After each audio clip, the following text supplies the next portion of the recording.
Hello and welcome everybody from Gold Coast, Australia. This city is the 6th largest city of Australia, and it has a population of 600,000 people, and with that is the most populous non-capital city of the country. We are 66 kilometers far from Brisbane, but still in the state Queensland, so actually Gold Coast is also the second largest city of this state, Queensland. Well, the city lies on a coast of 70 kilometers, so we will see very beautiful beaches here, and those are the most popular attractions. And well, Gold Coast is also one of the most famous surfers places in the world. Here we can find the surfers paradise, and many Australians come here to surf, so I will tell more about this later, and I will also present some interesting information about the city and about this area. Yugambe, Kombumeri, Monunjali and Wangeribura people lived here.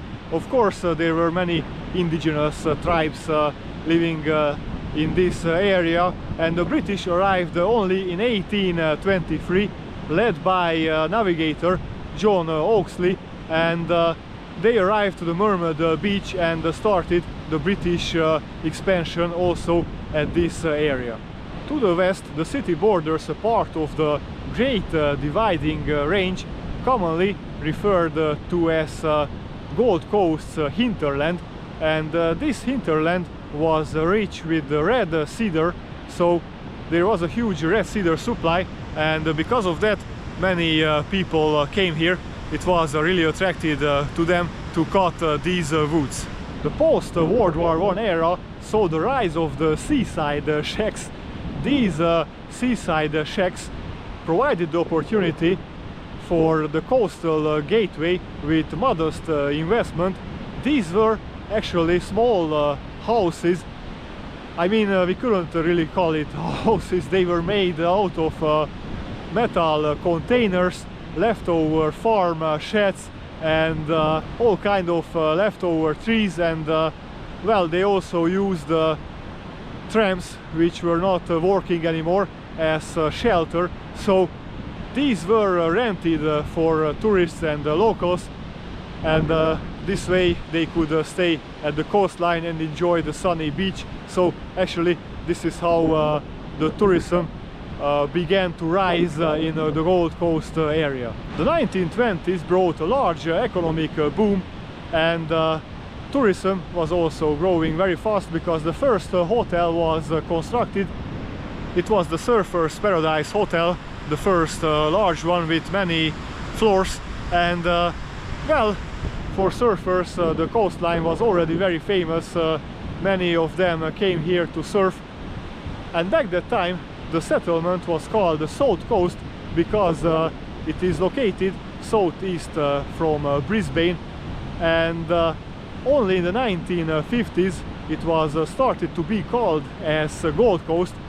This is how the agents of real estate and also tour agencies started to call this settlement, because this is how they wanted to make more advertising. And in the end, in 1959, the settlement gained the level of city. It was called a city, and it got the name Gold Coast. So this is the year when it gained its current name, after some agents started to randomly call it so. So that is actually a little bit funny story. So now Gold Coast is one of the most famous surfer places of the world. As I mentioned before, the population of Gold Coast is more than 600,000, and well, there are 29% who declare themselves English, 22% are Australian, 8% are Irish, 7% are Scottish, 5% are German, and unfortunately only 1.7% are Aboriginal. Only so few remained from the ancient owners of this territory. Approximately half of Gold Coast is covered by various types of forests. Moreover, in the hinterland we can find mostly untouched rainforest, absolutely beautiful rainforest. There are also some islands covered with mangrove trees and some pine trees along the coastal area. So many types of vegetation can be found in the Gold Coast area. And of course I forgot that there are also many eucalyptus trees, the favorite of the koalas. So Gold Coast has a humid subtropical climate. I already mentioned in the vlog about Brisbane what does that mean.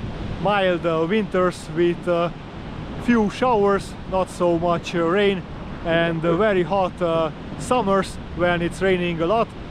But Gold Coast is famous about the sunny days. There are 285 days in a year which are sunny. That's absolutely amazing and a record. So many tourists come here all around the year. So tourism is the region's leading industry, directly contributing with 4.4 billion Australian dollars to the city's economy, and thus every fourth job is in the economic sector of tourism. So every fourth man or woman is working in tourism, and well, this is also because more than 10 million tourists visit Gold Coast each year. Maybe you will not believe, but Gold Coast has 600 kilometers long waterways, and from those 260 kilometers are navigable canals, so you can cruise on them with a boat or with a smaller ship. Absolutely amazing. And actually that means that Gold Coast has more canals than Venice, and because of that Gold Coast is also called the Venice of the South. Surfers Paradise is a suburb of Gold Coast, and it has a population of approximately 26,000 people. The coastline of this suburb is called the Surfers Paradise Beach, and we are now at this beach, which is 2 kilometers long, and usually there is no possibility to swim because the waves are absolutely huge, can be 1 meter or higher.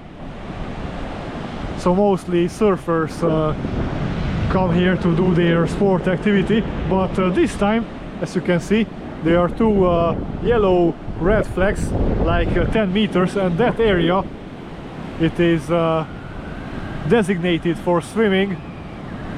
Actually, I don't understand what is the difference, but probably it's because the lifeguard tower is over there, so they can observe if somebody has a problem. Actually, along the 2 kilometers Surfers Paradise Beach, there are 3 lifeguard towers. You can also take surfing classes on this beach if you want. Most of the tourists have on their bucket list to surf in Australia, because this is one of the most popular water sports in this country. Well, I will not try it also because of lack of time, and I'm not sure that I have a talent for it, so I will just skip it.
Next to the Surfers Paradise Arch we can find a shopping mall.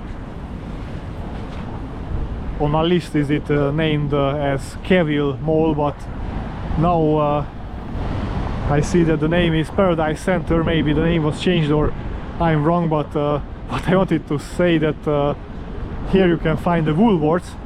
That's like a chain of stores, and in Woolworths you can find cheaper produces, like in the convenience store one bottle of water is $3.75, and here in Woolworths it's just 80 cents, so it is worth to come here.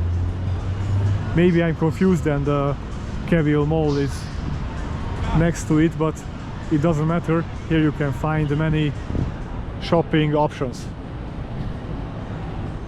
This is one of the most famous streets of Gold Coast.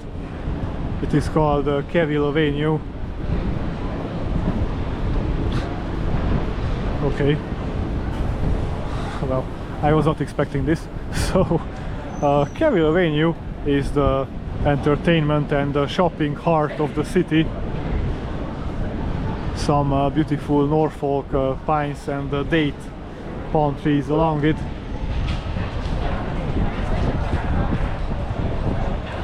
The street stretches from the city center through Cavill Mall to the sun-splashed beaches. It is a pedestrian-only street.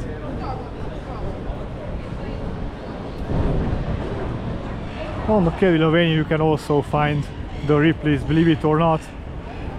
Well, it's not really for me. It's an entertainment place, but maybe I'm too serious for it. It's a matter of taste, so yeah, don't judge me. If you like it, then it's fine. So yeah, sometimes your head is served on a plate, or there are stupid things like this, like illusions. It's an illusion museum, we can call it like this. Many eateries and pubs, boutiques, shops along the street, so this is why it is very famous, and it is a pedestrian street, so you can just walk around and enjoy looking around and eat something. You can come here very easily. In the middle of the street there is a tram station, also called the same as the street, so it's very easy to get here.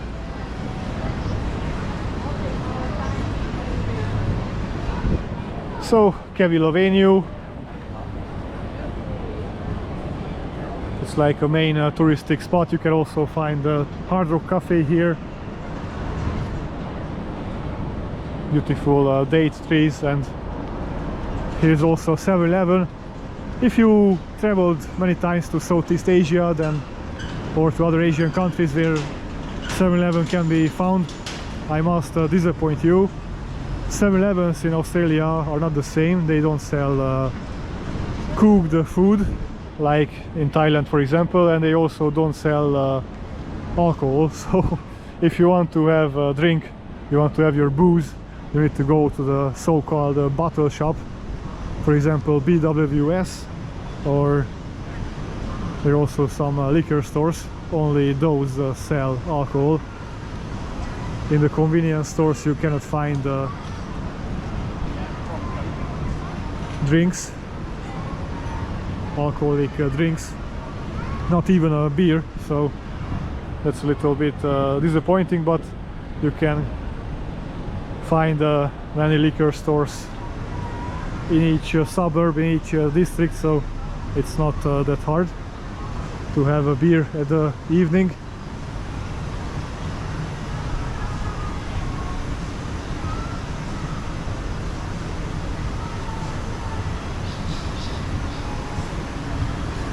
And from Cavill Avenue, if you take the tram, you can get to Helensvale, change there to the train, and with the train you can travel to Brisbane. So actually this is how you can travel between the two cities. There's a Gold Coast train kind of often, so this is also how I came from Brisbane to Gold Coast.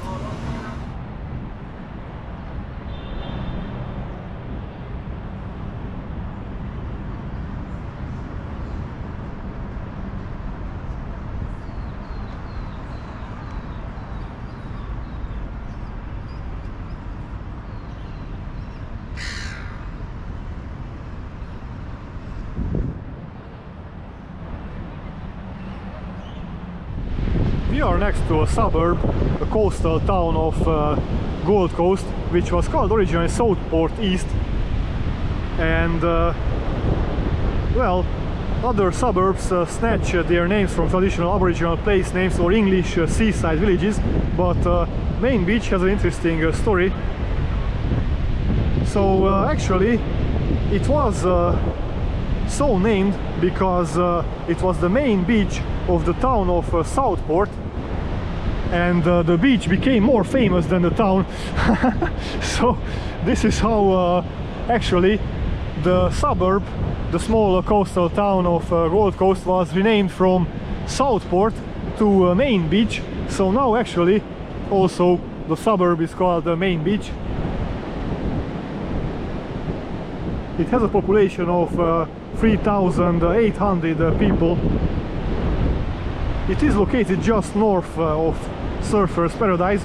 I was coming from there by walking. It was like 4 kilometers walk to this main beach.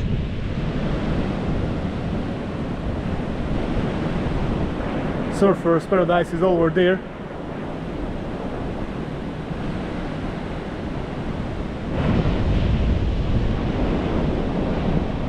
Along the beach is the Tether Avenue, where you will find a variety of shops and street packed with dining and nightlife options.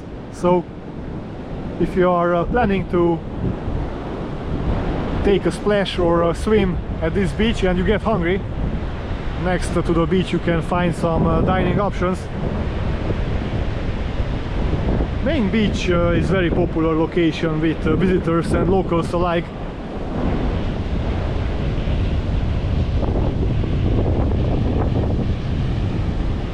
But as you can see, it's not really busy. Over there is a lifeguard and you can swim, but I can count the tourists. There are like 10 or 12, not so many. Now in this autumn season it's really beautiful, not crowded at all.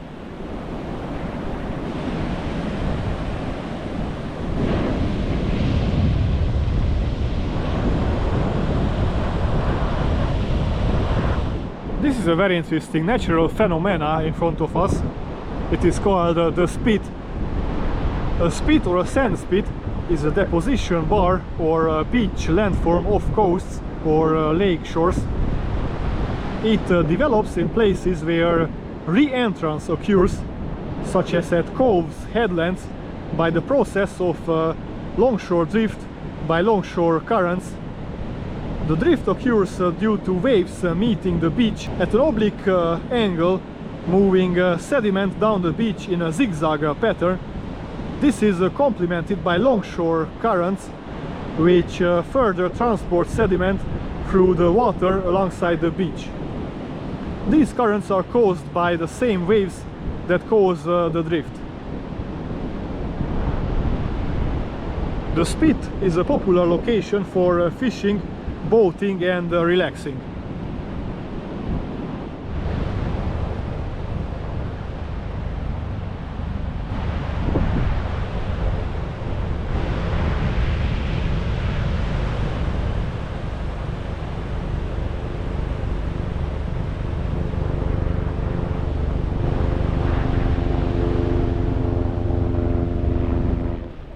And if we go further to north, then we can find the Federal Walk.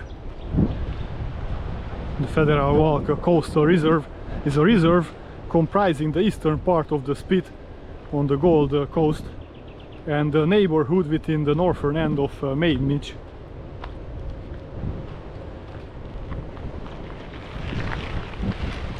The reserve was opened on the 22nd June of 2003 and is approximately 93 hectares in size.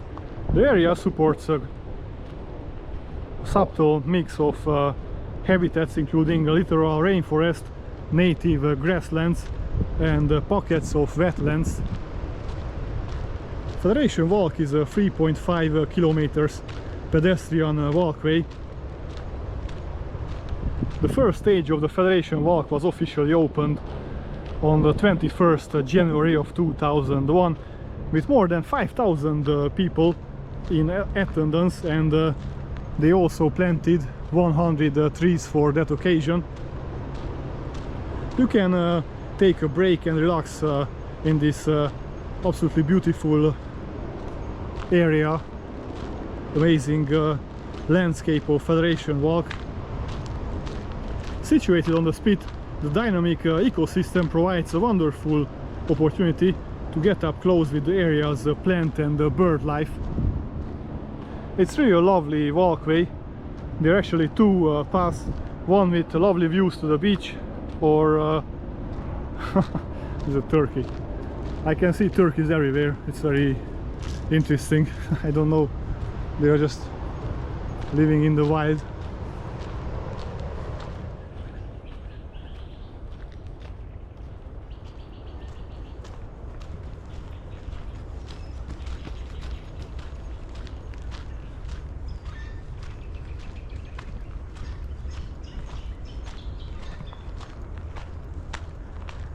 Australians are really friendly, and usually when I enter some stores they always ask me, how are you?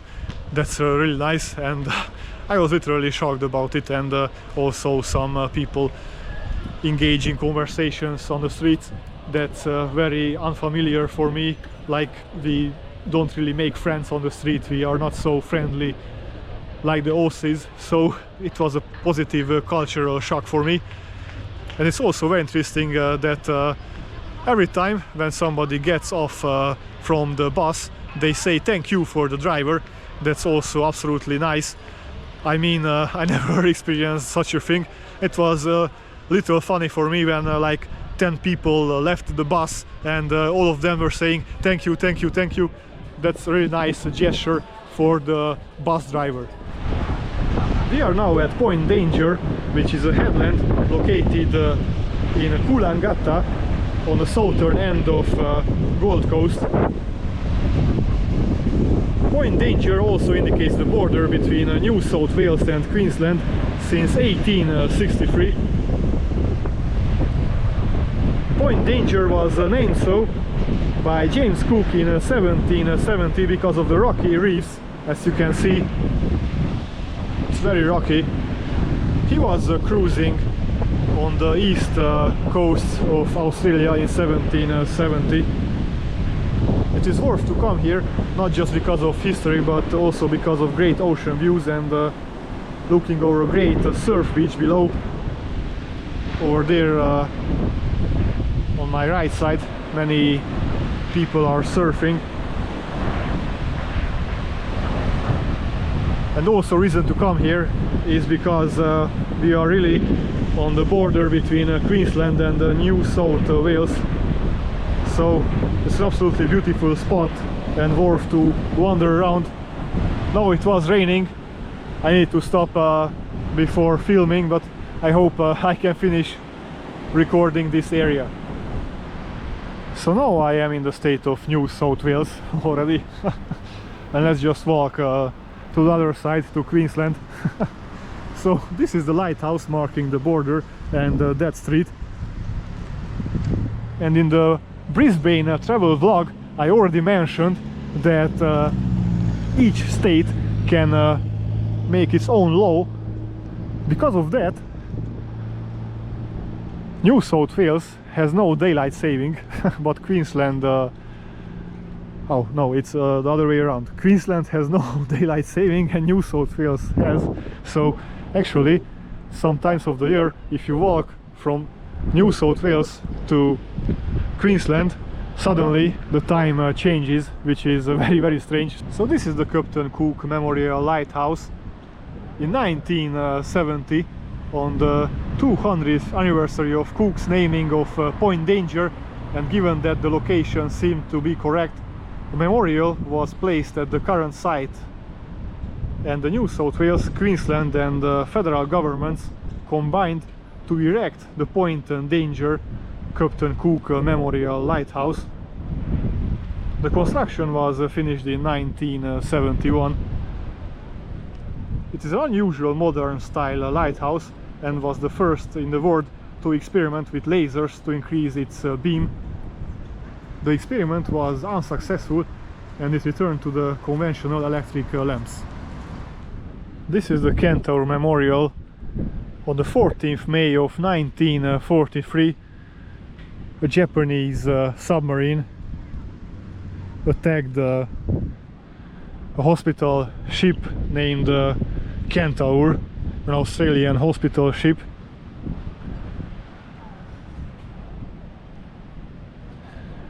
The ship started sinking and many people perished, lost their lives.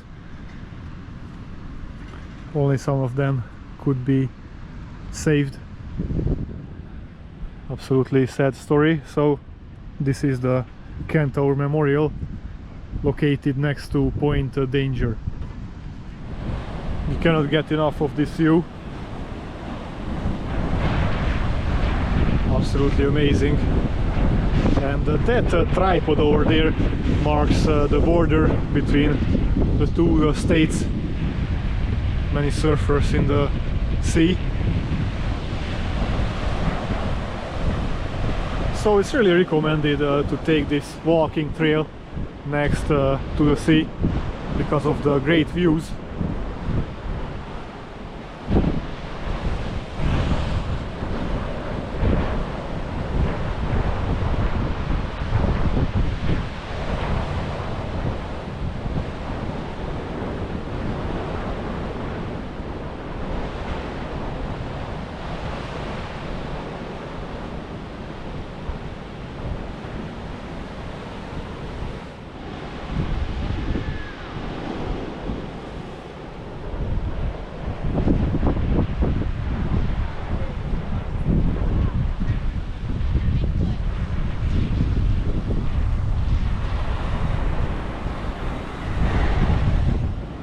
This small beach is the Froggy Beach.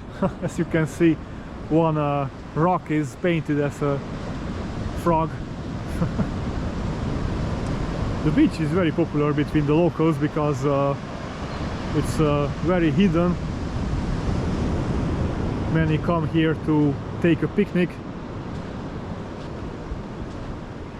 How you can get here? Over there is the Point Danger, and there's a very beautiful walking trail which leads to this beach.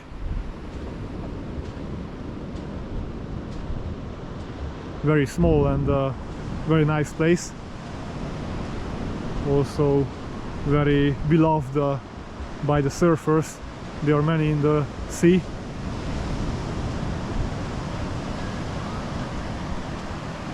Aussies really love to surf.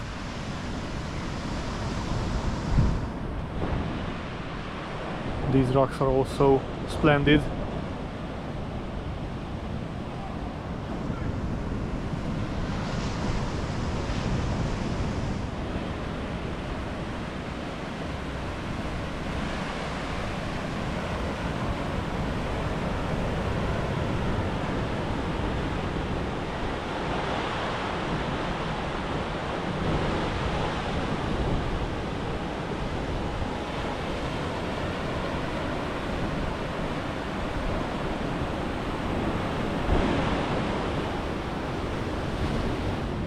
Snapper Rocks is a small rocky outcrop on the northern side of Point Danger. It is believed that Snapper Rocks were named by W.L. Edwardson, captain of H.M. Colonial Cutter Snapper, a ship which passed by Point Danger in the July of 1822.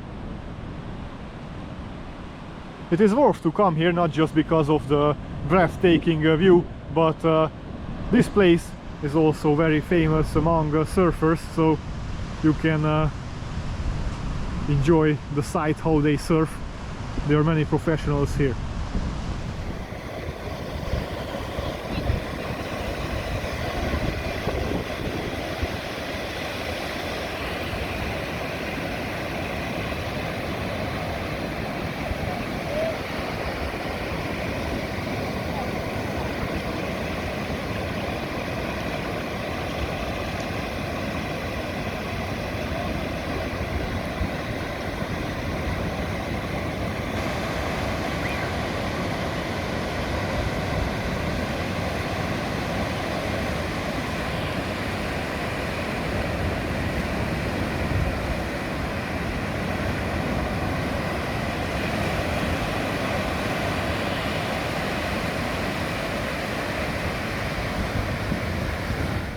Rainbow Bay is not only a bay, it is also a beach and a locality at the southern end of Coolangatta.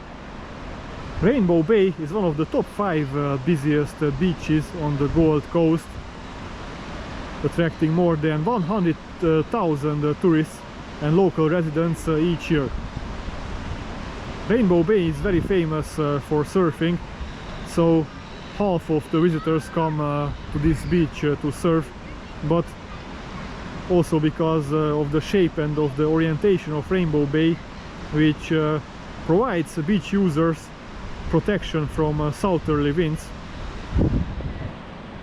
Rainbow Bay is also patrolled with lifeguard towers at Snapper Rocks Road in front of the Rainbow Bay Surf Life Saving Club. The section of the beach is patrolled between 8 AM and 5 PM every day, all year round. The beach is also popular with families who flock to the sheltered beach because of the safety and the lack of rips. Also interesting story about the naming of this bay.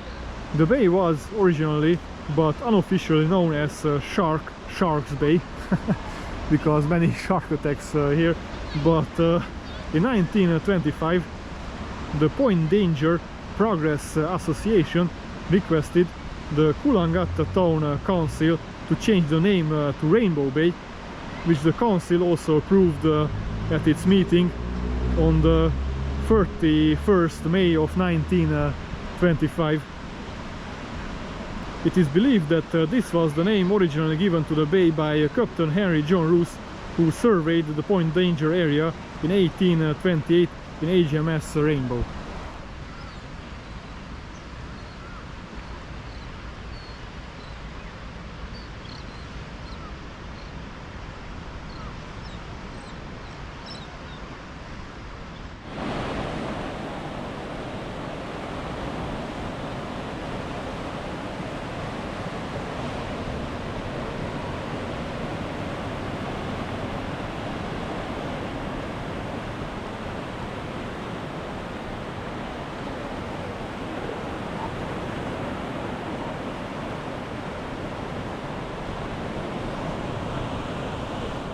So we are still in Coolangatta suburb of Gold Coast, which surrounds the Point Danger area. Approximately 5,900 people are living here, and in front of us is the Greenmount beach, which is protected by shark nets.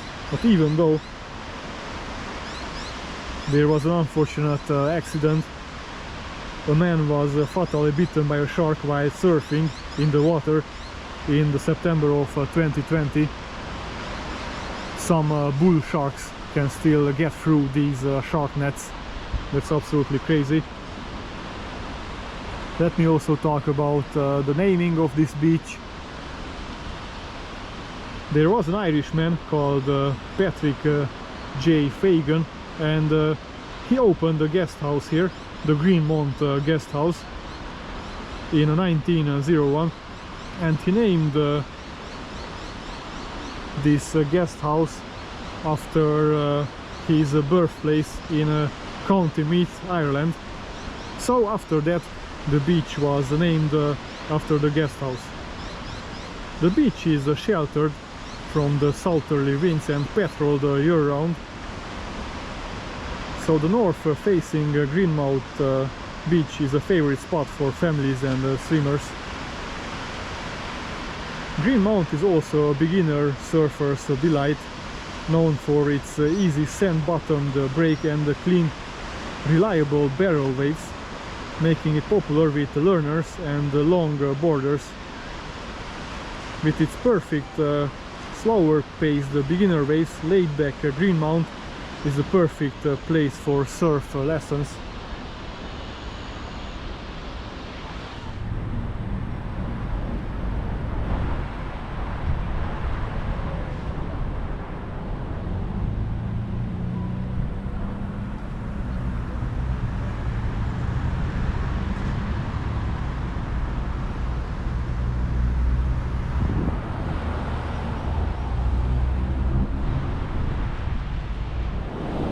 We are now on the Broadbeach, which is also a suburb of Gold Coast. Approximately 6,700 people are living here. And the beach itself, it's famous for its white powder sand. Absolutely soft. And also famous about yoga classes. You can take yoga classes here and also surf classes.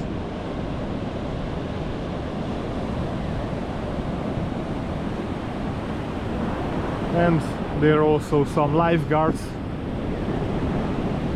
in front of their tower. You can swim.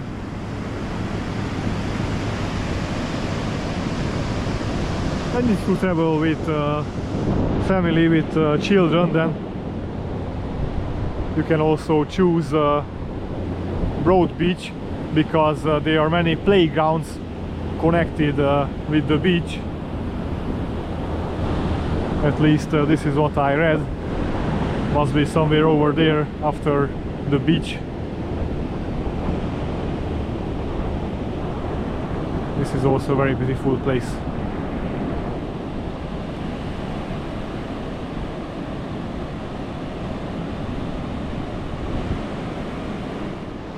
Miami is a coastal suburb in Gold Coast. It has a population of 7,445 people. The history of Miami can be dated back to the early 1920s, when prospective investors were looking over plans for a new real estate development called Miami Shore at North Burleigh. The name Miami Shore was chosen as a reference to Miami Shores, Florida, in the US. The Gold Coast Miami Beach is a pristine kilometer-long white sand beach. Absolutely beautiful one.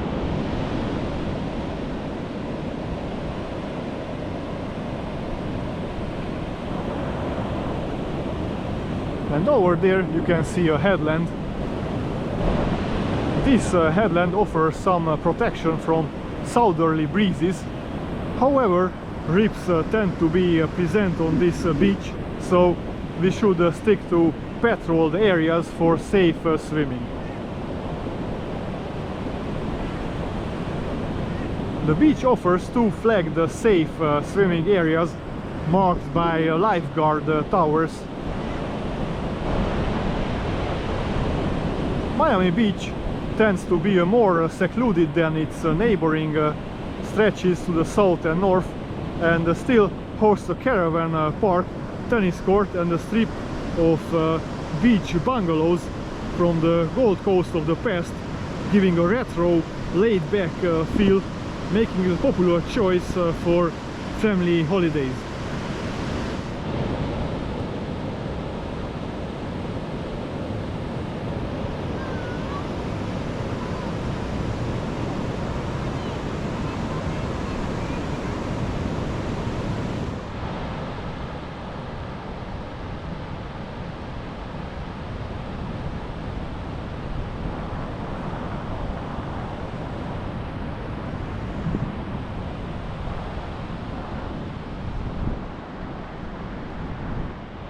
At the end of the Miami Beach there is also an amazing viewpoint. You need to climb some stairs to get here.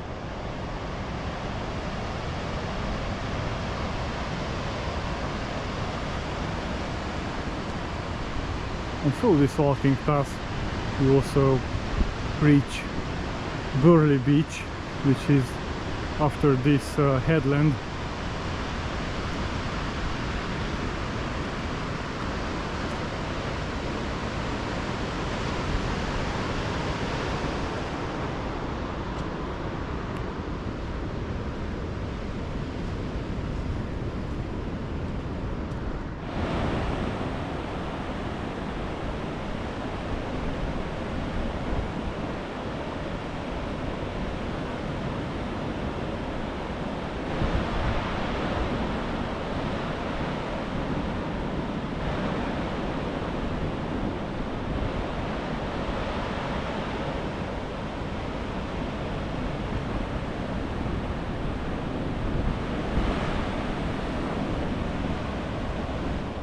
Burleigh Heads, or simply Burleigh to locals, sits like a cool comma between Surfers Paradise to the north and Coolangatta to the south. Burleigh Heads is a suburb in the city of Gold Coast, and it has a population of 10,000 people approximately. Burleigh Heads beach is one of the most popular beaches on the Gold Coast. It enjoys a dual popularity with those who like to swim in her protective waters and those who love to surf around the headland. On days when it might be a little choppy elsewhere along the Gold Coast, you can bet your bottom dollar that there's a protected corner at Burleigh in which you can dip, because it is between two headlands.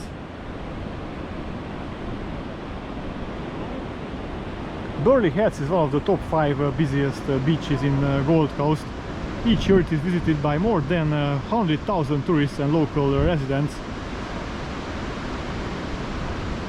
Gelurgal is the ancestral home of the Kombumeri clan, one of the 10 distinct clans of custodians of the Gold Coast region.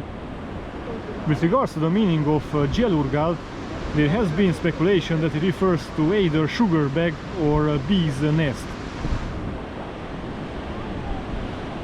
Gelurgal was created by Jabrin, the creation spirit, who formed the present-day headland by stretching out after awakening.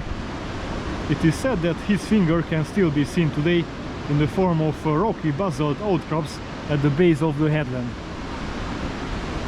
Closer to shore, the sheltered beach in front of Mowbray Park, patrolled year-round from 8 AM to 5 PM, provides gentle waves that are ideal for swimmers and families.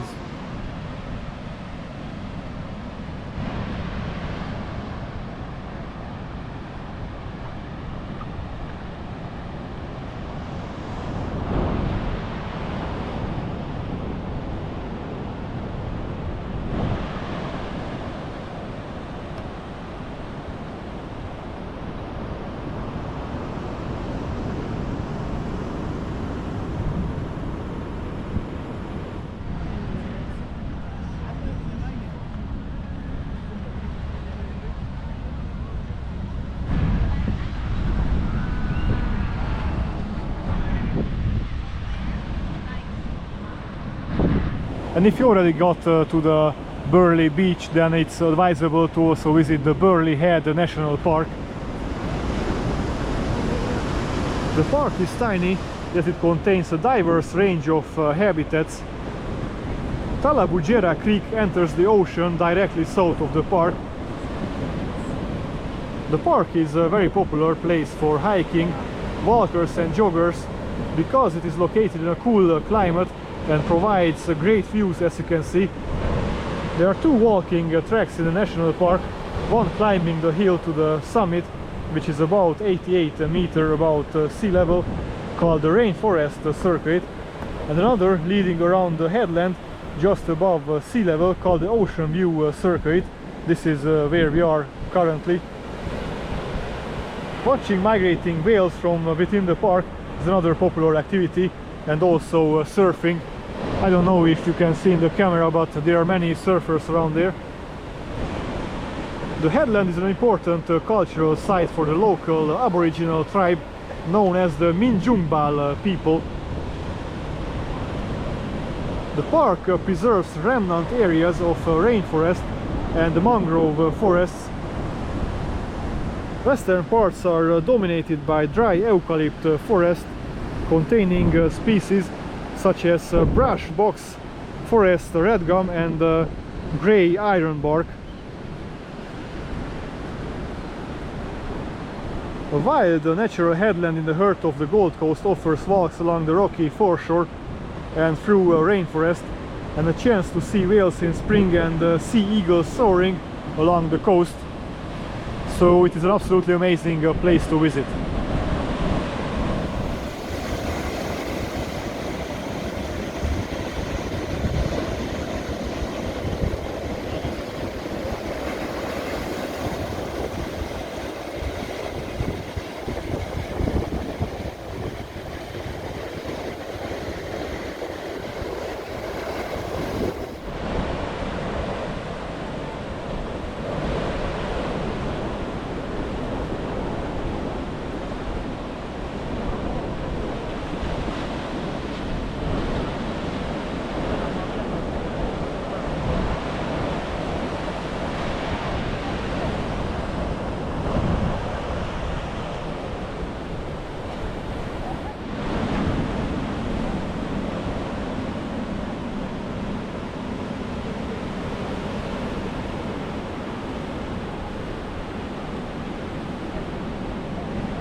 This is the Pratten Park. The city of Gold Coast and Disability Services Queensland joined forces to create the Gold Coast's first all-abilities playground at Kurava Pratten Park, Broadbeach. The park has proven extremely popular, providing an innovative, unique and entertaining play space for kids of all ages and abilities. The All Abilities Playground is one of the city's newest play spaces, featuring an accessible submarine, a mermaid, diver and fish simulating the ocean environment. The kids will have a ball in this sea-themed playground designed to cater to all ages and ability levels.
This is the Q1 tower, which is an abbreviation of Queensland number 1. It is a 322.5 meter super tall skyscraper. The residential tower on the Gold Coast was the world's tallest residential building from 2005 until 2011. Currently it is the 14th tallest residential tower in the world. absolutely huge structure, and this is the tallest building in Australia. Q1 Tower was designed by SDG and Buchan Group, and its form was inspired by the Sydney 2000 Olympic torch and the Sydney Opera House. It features a museum, weather station, theatre and a lounge bar across 2 levels. But for us it's more interesting to go up to the sky point. This is also what you can see that it is advertised. So Sky Point is also known as Q deck. It is an observation deck at levels 77 and 78. So we'll go up for an amazing view of the city and of the coastline. It is Australia's only beachside observation deck and has room for 400 people. It is 230 meters above the Surfers Paradise Beach, giving the public a 360-degree view. The express elevator to the observation deck travels the 77 floors in 43 seconds. There's also absolutely crazy experience, which is the Sky Point climb. It is an external building walk available at the Sky Point. It requires guests to pay an additional fee of 89 Australian dollars. Guests are harnessed before walking up, and the journey takes around 1.5 hours. So let's go inside and discover how it is, the beautiful view from there, the bird's eye view. This is how a climb looks like. Absolutely crazy. Well, I will not try it. As I mentioned before in previous vlogs, I'm afraid of the height, so I'm totally fine to just take a look from the Sky Point observation deck. And here are some interesting facts about the tower. One I already experienced. We arrived very quickly to the observation deck, 42.7 seconds. Yes, it's like flying from the ground to the top.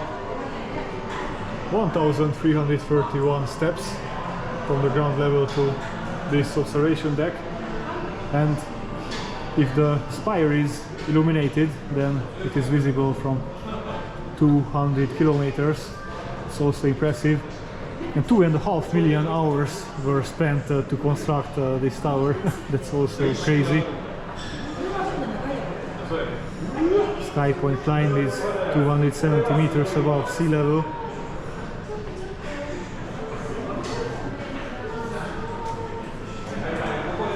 Impressive statistics. And in front of us is the Paradise, Surfers Paradise Beach. This is usually the most busy beach in Gold Coast, but now is like autumn, so there are not too many people. From here you can really admire the beautiful view of the sea.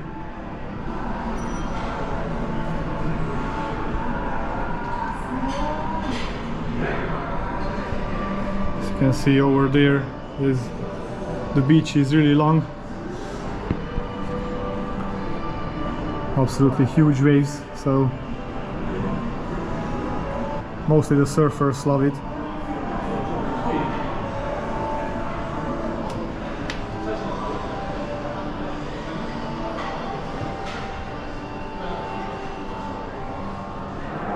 So actually, geographically, it is called the Coral Sea, but I think this Coral Sea is part of the Pacific Ocean. Look at those absolutely huge waves. Well, later we will also discover some beaches where you can swim, but the Surfers Paradise Beach is not among them. It's for the surfers. From this angle we can see that there are so many canals crossing through Gold Coast. That's why it is called the Venice of the South. well, in Europe, Venice is already in the south, so I would have named it Venice of the southern hemisphere or Venice of Australia, because Venice of the south is not so powerful naming, I think, but well.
Fried chicken beans, salt and pepper.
This time we'll walk around the Springbrook Natural Park, which is a natural reserve, a huge territory which is protected by law. More than 60,000 hectares of rainforest await us. That's the Gondwana rainforest, which is also part of the UNESCO World Heritage, and it's part of the McPherson range. Well, we will not visit the whole park, of course, but some of the attractions, many beautiful waterfalls await us, and absolutely amazing lookouts. Well, I got a little bit scared because the tour guide told us that we might encounter some snakes, and 90% probability they are venomous, but he didn't see any in the last 2 weeks.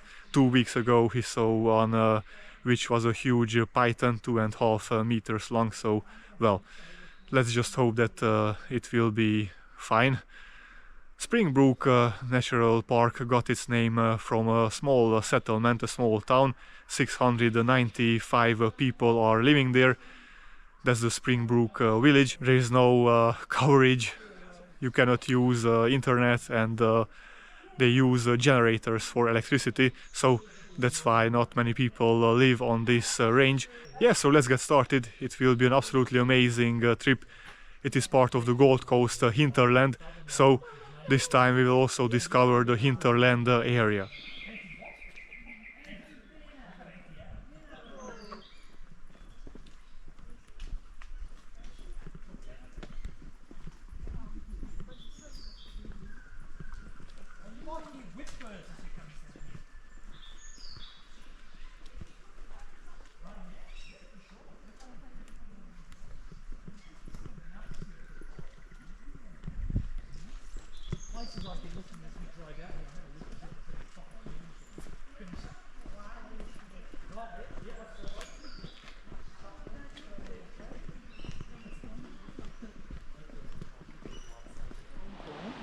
So this is the Gold Coast hinterland, and our first stop is the Purling Brook Falls. Absolutely amazing.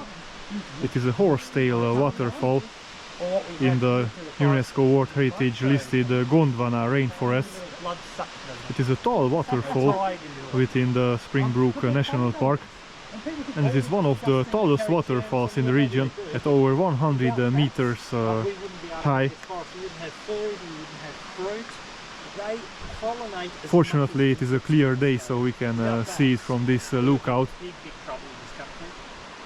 So how you can reach it? There is a picnic area and a car park, and from there it is just a short walk to this lookout, and you can wander this beautiful waterfall. Absolutely amazing gorge also with these cliffs. Meters of elevation, and we're probably going to be literally up under the pond as such. So Some of the trees are more than 3,000 years old in this park.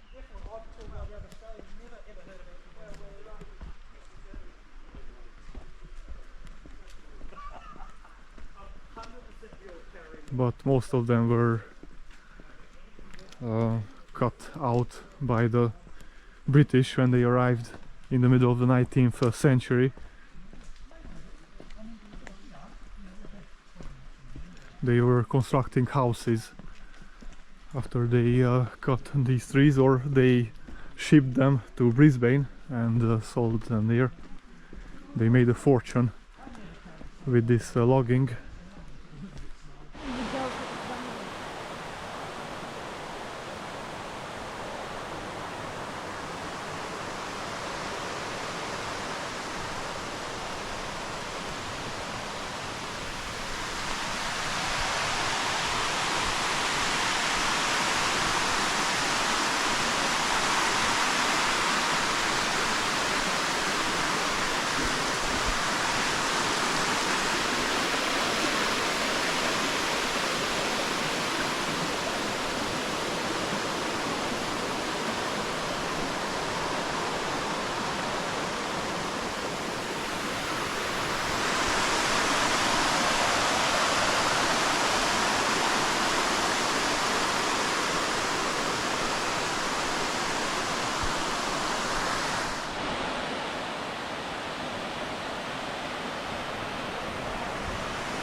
the only way to get in.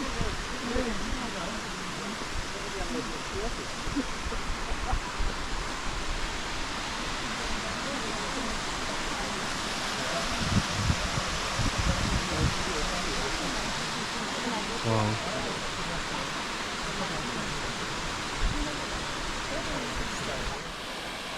The Burleigh Brook waterfalls from another angle.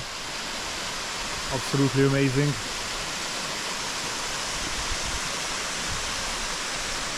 And this valley is breathtaking.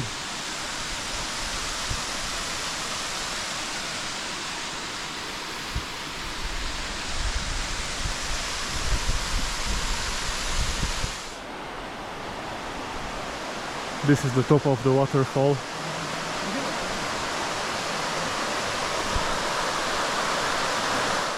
Our next stop is the Canyon Lookout, which offers spectacular views of Twin and Rainbow Falls, as well as the canyon's imposing cliffs and the sea in the distance. I will show you soon, but now there are too many tourists and it's hard to take the best angle. So over time this landscape has changed many times due to weathering, landslides and erosion. Absolutely amazing canyon. So over there is Gold Coast. Maybe you can see the skyscrapers in the background, and after that there's the Coral Sea. Absolutely stunning view. And let's spot the three waterfalls. There is a bigger one, of course still smaller than the Burleigh Brook waterfall, and there is a small one more over there, and also one more there.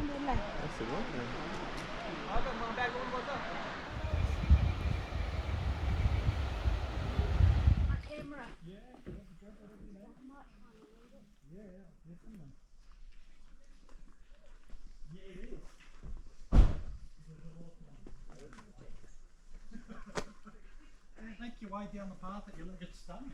Like I've been here, as soon as you get that corner where there's it starts raining, everywhere else is clear, bucketing, I've got umbrellas, this is a hot forest.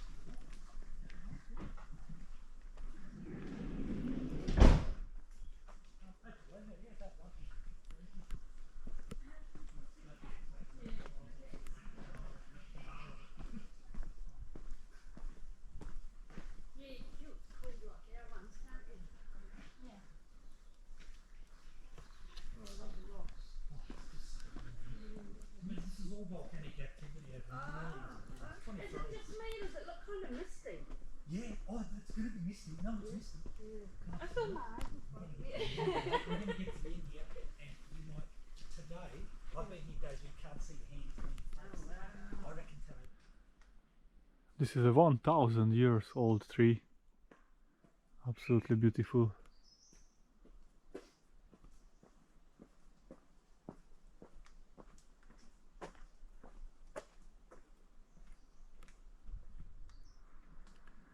Our next stop is the Best of All Lookout, and it got its name right. Absolutely amazing view. You can see the whole valley, and over there is the border between the two states, New South Wales and Queensland. We are really lucky that it's pretty sunny today, so we have an unbothered view. Absolutely amazing. I can't get enough of it.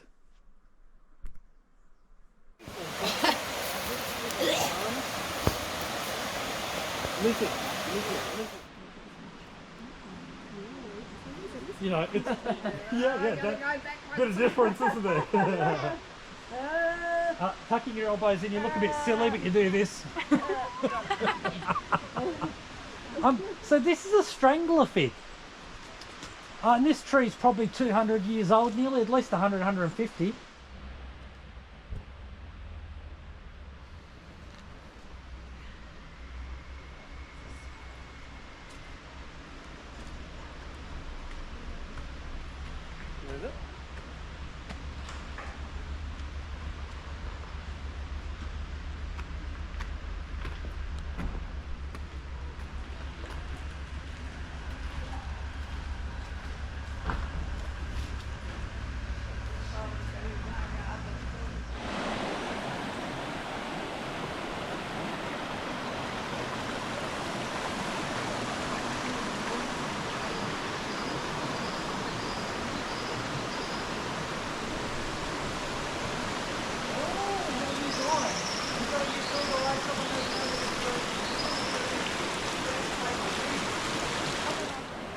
So that plant is called Gimpy Gimpy, and if you touch it, it's like you put your hands in the fire. The burning feeling can last up to 5 days, absolutely crazy. Such a plant in Australia, and you must go to the hospital.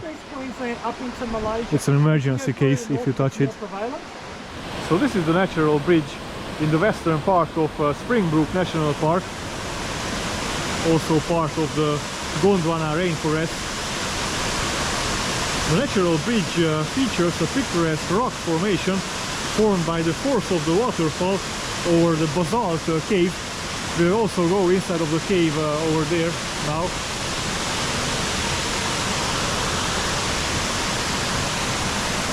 No swimming, of course.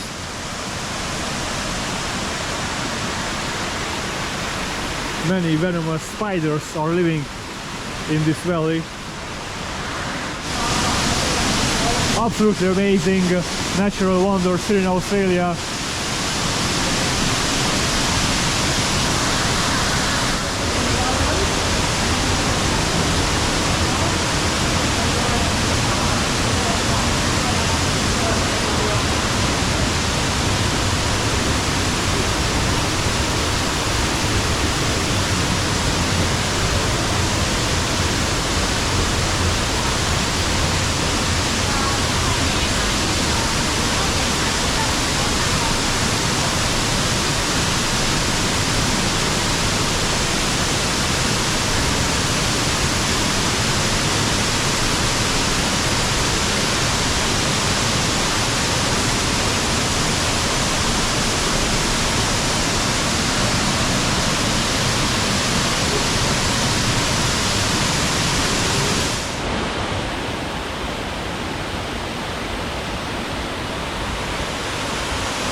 This time let's discover the Currumbin Wildlife Sanctuary, which now hosts one of the largest collection of Australian native species. So it is a large zoological garden which was constructed and built in 1947. So let's get started and let's wonder about these absolutely beautiful and cute creatures. This zoo is a little bit different comparing to the Lone Pine Koala Sanctuary in Brisbane, which I already presented in the previous vlog, where we can get very close to the kangaroos. Here is like a fence, and we are not allowed to go closer. I counted 27 kangaroos here at this place. They are just chilling. They are very relaxed. And here were some ducks eating the leftover food of the kangaroos. But now they are all gone from here. So there is a kangaroo outpost where you can buy the kangaroo food, but of course many tourists buy it, and then also the duck can eat some of these foods. When the kangaroos are already very full. Look at there is so many of them. Crazy.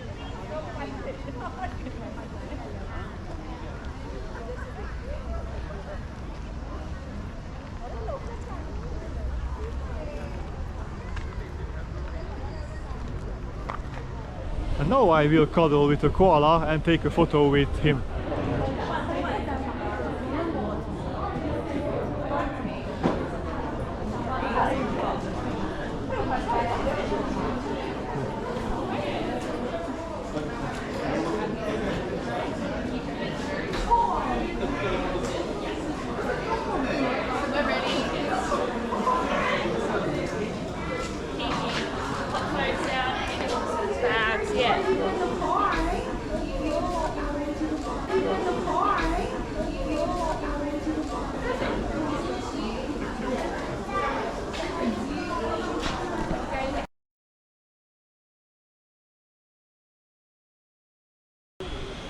Absolutely huge crocodile.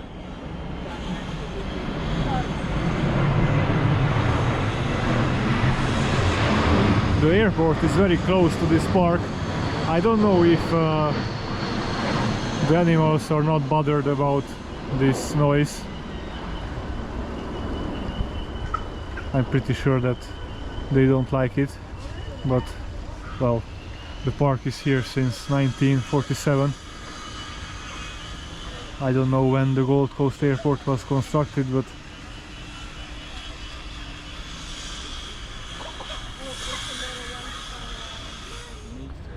his weight is 700 kilograms and he is 5 meters long. His name is Boss Hog. He was the boss in the wildlife, and actually they removed from the wild because it caused big problems, such a huge predator. And he is fed with chicken. It's a funny story that sometimes if the caretakers give him some other meat, other kind of meat, then he spits it out. He loves chicken.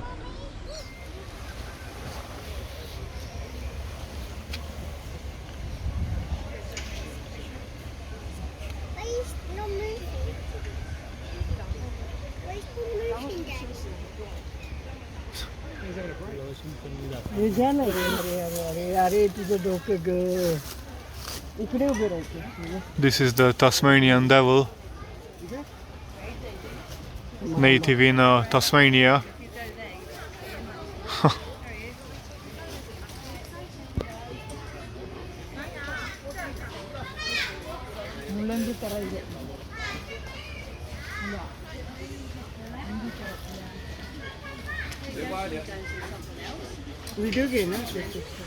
This animal is similar to the kangaroo, but it's much smaller.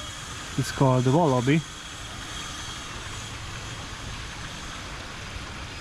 but moves the same way. And actually this is a rock wallaby.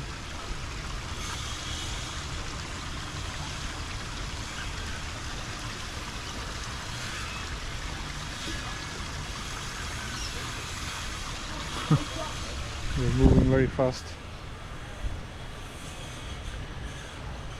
Their natural habitat is a rocky place. That's why they constructed this artificial territory for them.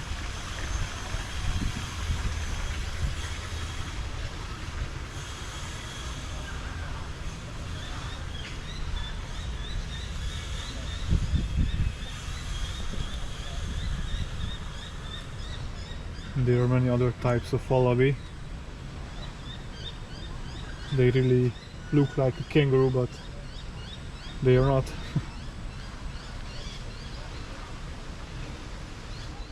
You can find literally everything in this park. There is also a tree climbing challenge. You can climb through these absolutely huge trees.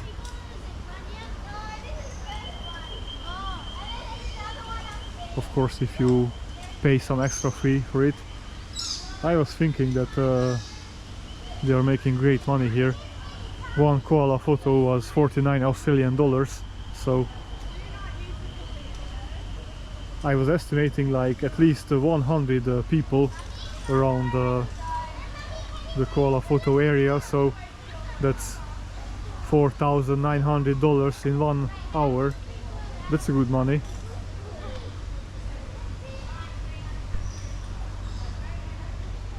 And also many tourists try this climbing activity.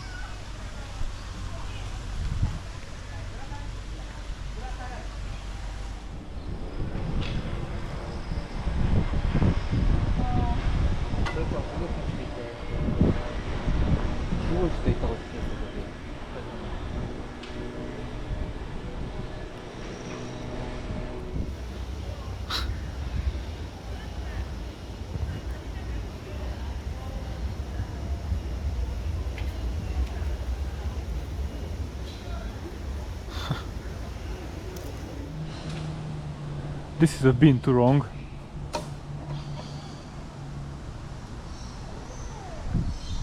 I never saw such an animal. Has an angry face though.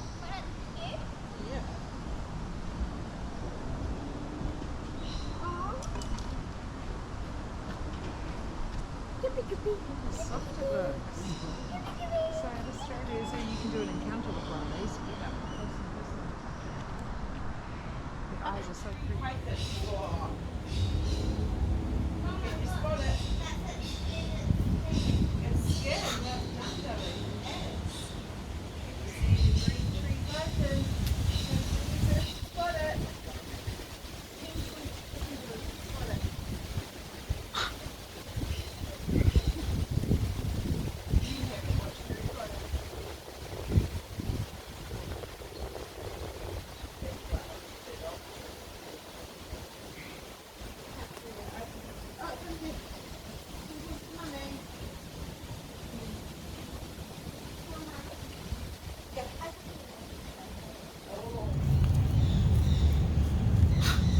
These are capybaras, a pig type.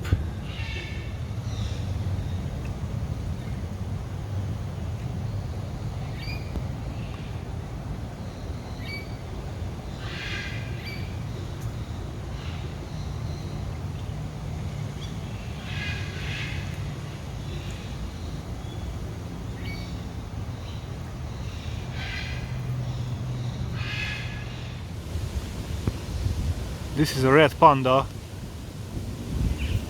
I never saw such an animal. Absolutely beautiful.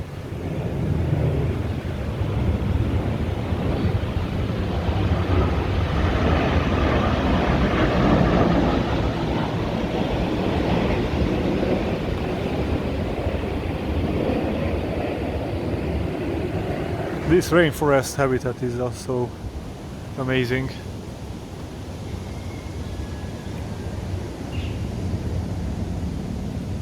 This area is called Lost Valley.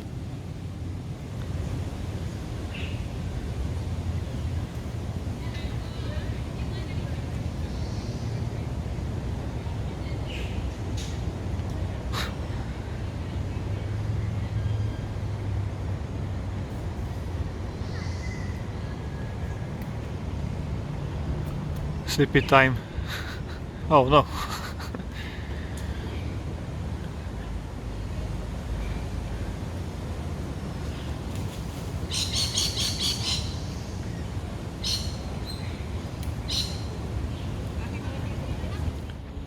These small monkeys are the cotton top tamarin. They usually live in a family of 12 monkeys. They don't like to be lonely.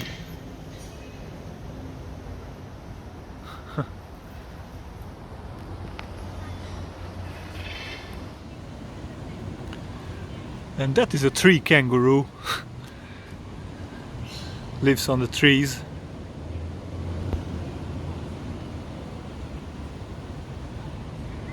Look at me.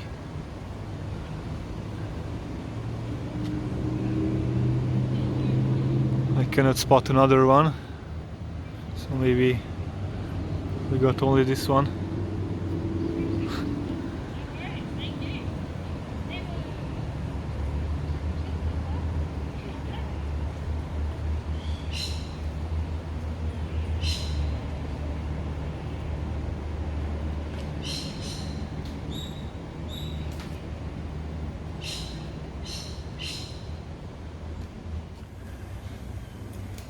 That is the ring-tailed lemur.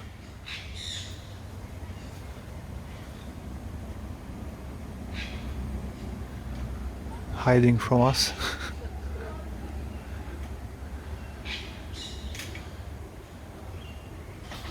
We could see him for an instant.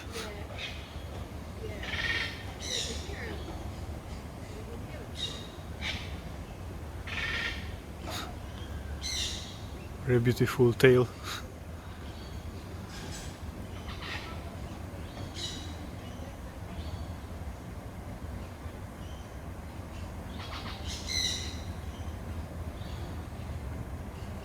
Okay.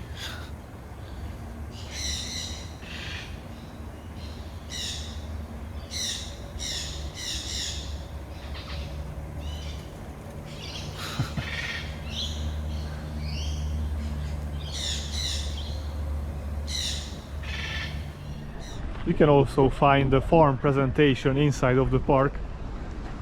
Here's an old truck, so you can travel back in time, back to the 20s. It's called Outback Springs. See if the leaders are out. Here's also an old tractor.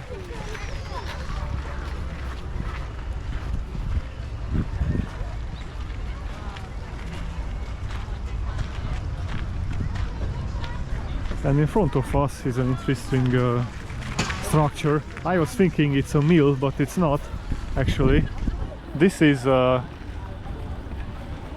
interesting machine to identify gemstones, to wash gemstones and gold. So they were using this to wash the stones which they found. The water is flowing from that way. But well, people didn't really find gold here in Gold Coast. Actually, the naming of the city is not coming from any gold found here. It's just because some travel agencies and the real estate agents start to call the settlement as Gold Coast in the 50s. Before that it was just named the South Coast because it's a long coastline south from Brisbane, and the agents chose this name in order to advertise more this settlement, the beautiful beaches and the surfing places. So what happened? The government and the local council accepted in the 50s to rename the settlement to Gold Coast. That's the story behind it, and not because gold was found here. Of course people were looking for gold, why not, but they didn't really find some. And the farms are using alpacas in Australia. Also yesterday when I traveled to Springbrook National Park, the tour guide told us that we will drive along some farms where some alpacas are used, and well, I could see them from the window of the minivan. There's also some chicken and cock.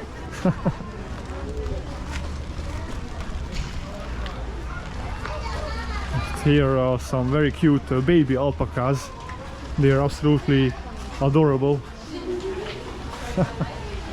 Look at them.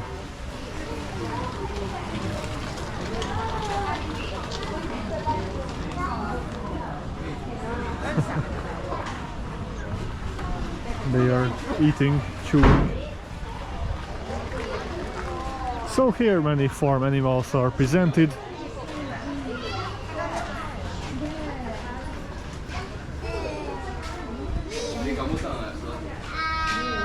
Here we can find some Nigerian dwarf goats.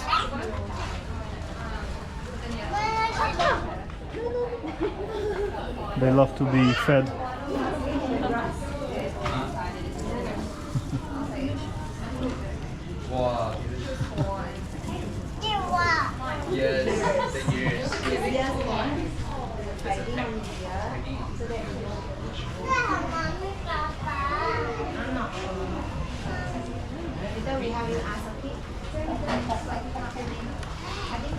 And over here we can find a very cute guinea pig. So small, looks like a hamster.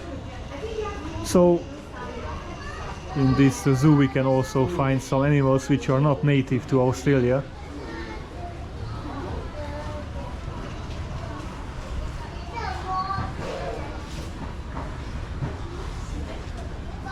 Here are some rabbits.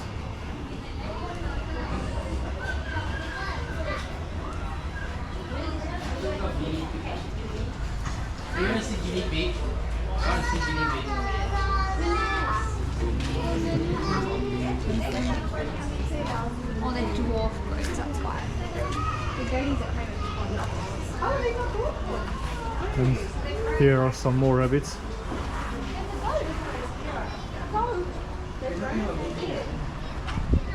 Daddy wants to see the goat. Yeah, we'll go to the goats first, then we'll come back over here.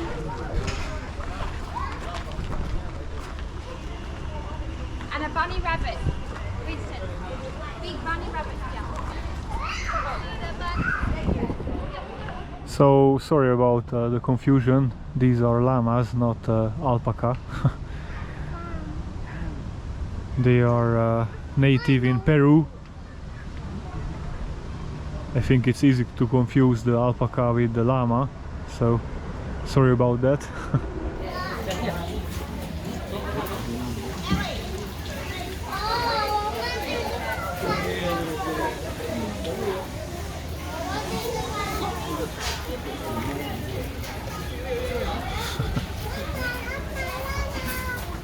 This is the largest lizard of Australia, the parenti. It can run fast as 40 kilometers per hour. Absolutely huge.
Was that where the first thing you saw? I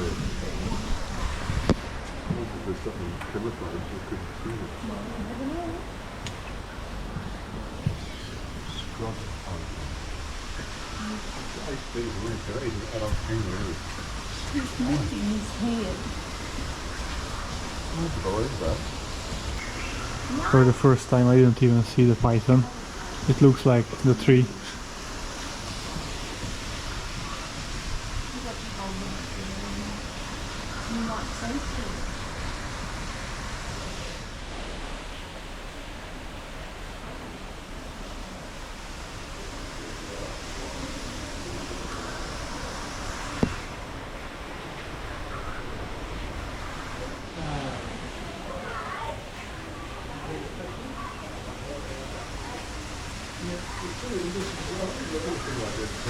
Yeah, I'm gonna eat that. Yes, correct. People eating it.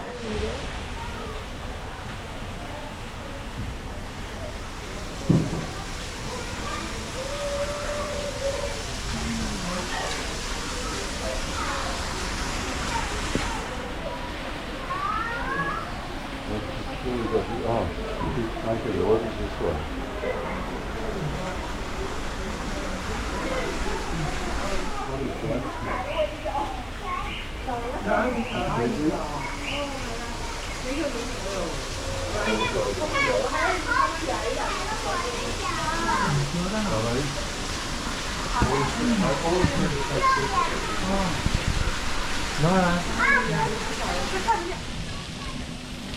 There is also a playground for kids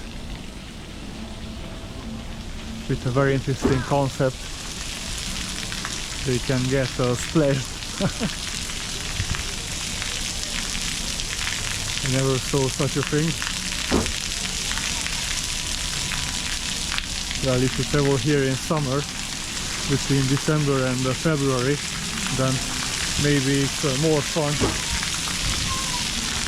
when it's 35 or 40 degrees outside.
In 1964 they also constructed a mini railway.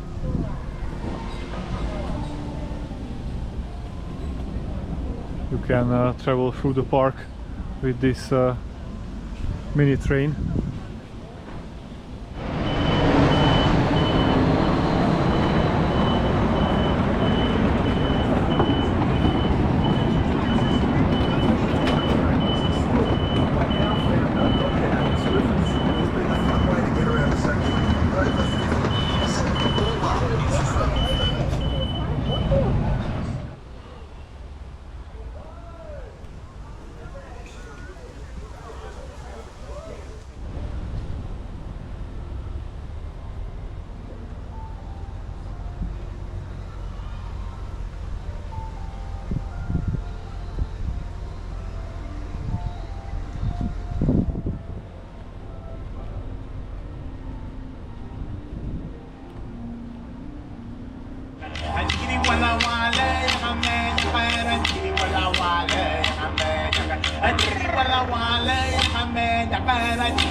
Jingery, welcome.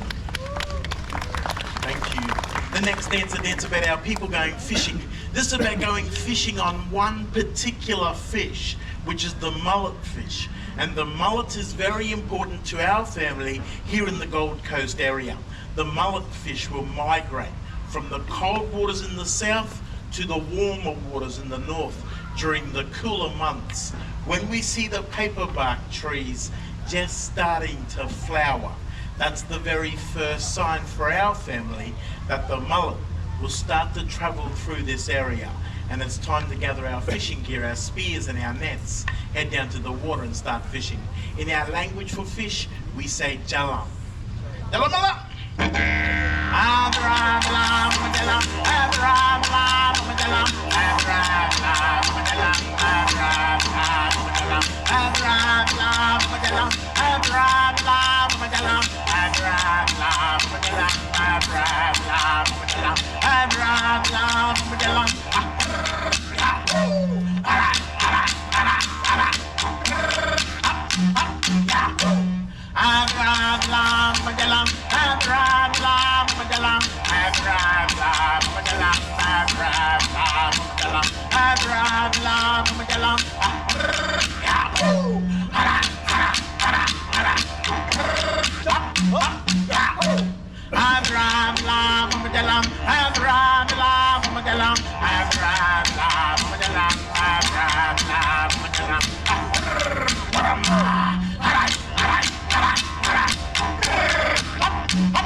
So this was the complete travel film about Gold Coast.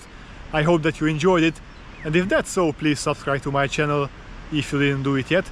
It's very important to push on the bell icon, because this is how you get notified about the new contents. Have a nice day or a good evening, and goodbye.